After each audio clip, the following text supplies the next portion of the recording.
तो लोग ताना मारते हैं कि बाझन जा रही है, हट जाओ। यह अत्यंत जो है करुण वेदना की तरह मुझे प्राप्त होता है। हे राजन, आप जो व्रत कर रहे हैं इसे करने से क्या आपको प्राप्ति होती है?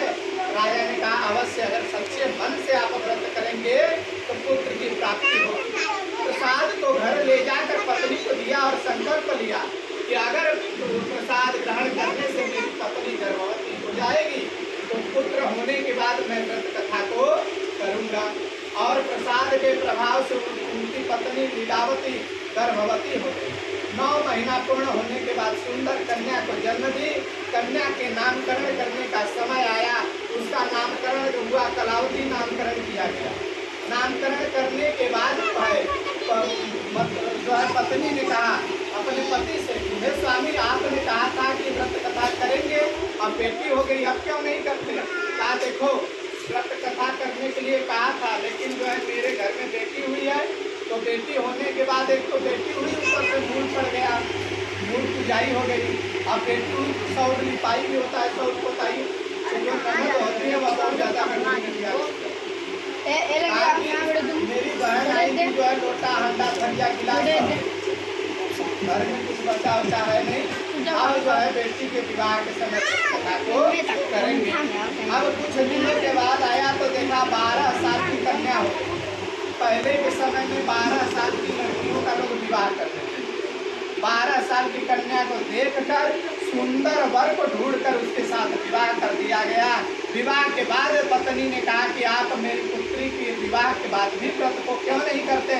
कहा हे प्रिय, टका धर्म टका कर्म, पैसा है तो धर्म है, पैसा है तो पूजा है, और पैसा नहीं है तो कुछ भी नहीं है। और तुम कह रही हो व्रत करने के लिए, मैं तो विवाह कर रहा, विवाह किया तो खाने के लिए जो लोग आए थे बाराती सब भोजन तो किए ही, साथ में जो है थाली तक लेकर चले गए। जब अपन एक मिनट चला जाता तो थाली और चम्मच गायब कर देता। देखा तो लोग जो है 10-20 से 50-50 चम्मच उठा के भाग जाते हैं। तो कहा कि थाली तक लोग गायब कर दिया तो क्या करें? अब तो मेरे पास पत्तल खरीदने का पैसा नहीं है, अब जो है आगे कभी करूँगा व्रत कथा। अब ऐसा कहकर भगवान का तिरस्कार कर दिया। जामाता दामाद को लेकर व्यापार करने के लिए राजा चंद्रकेतु के नगर में गया और भगवान रुष्ट हो गए। राजा चंद्रकेतु ने उसे कारागार में चोरी के इल्जाम में डाल दिया। 5 वर्ष तक जेल में पड़ा हुआ है। 5 वर्षों के बाद जब रात्रि में बेटी घर आती है, माँ ने पूछा, हे बेटी, तुम इतनी समय तक कहाँ थी? बेटी बोली, मैं एक ब्राह्मण के घर मनोरथ को पूर्ण करने वाला व्रत सुन रही थी।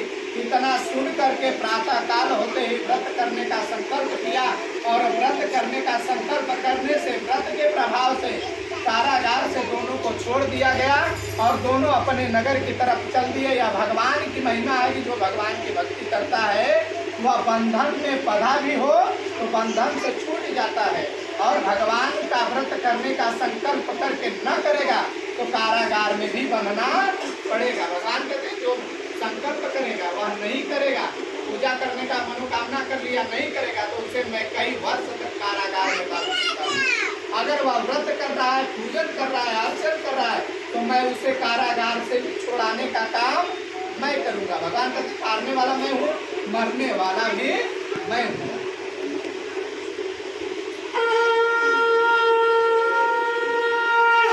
बोलिए सत्यनारायण भगवान के।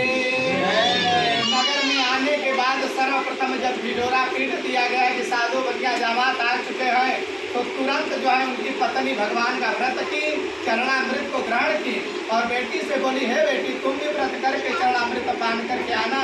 पति को देखने की खुशी में बेटी ने चरणामृत का जो है तिरस्कार कर दिया, जिसके कारण पति जल में डूब गया। घर आकर बेटी ने भगवान के प्रसाद को ग्रहण किया, अब जाकर अपने पति को पाती है और आनंद चित्त होकर भगवान का पूजन करती है। पूजन के प्रभाव से पुनर्जन्म में वह साधु बनिया राजा मोरंग ध्वज हुआ और वह दामाद जो है मोरंग ध्वज का पुत्र हुआ, जिसने अपने बेटे को आरा से काट कर भगवान को सौंप दिया था। ऐसी परम भक्ति को प्राप्त करने वाला भक्त उस बड़ी पुत्र उस साधु बनिया के घर में उत्पन्न हुआ।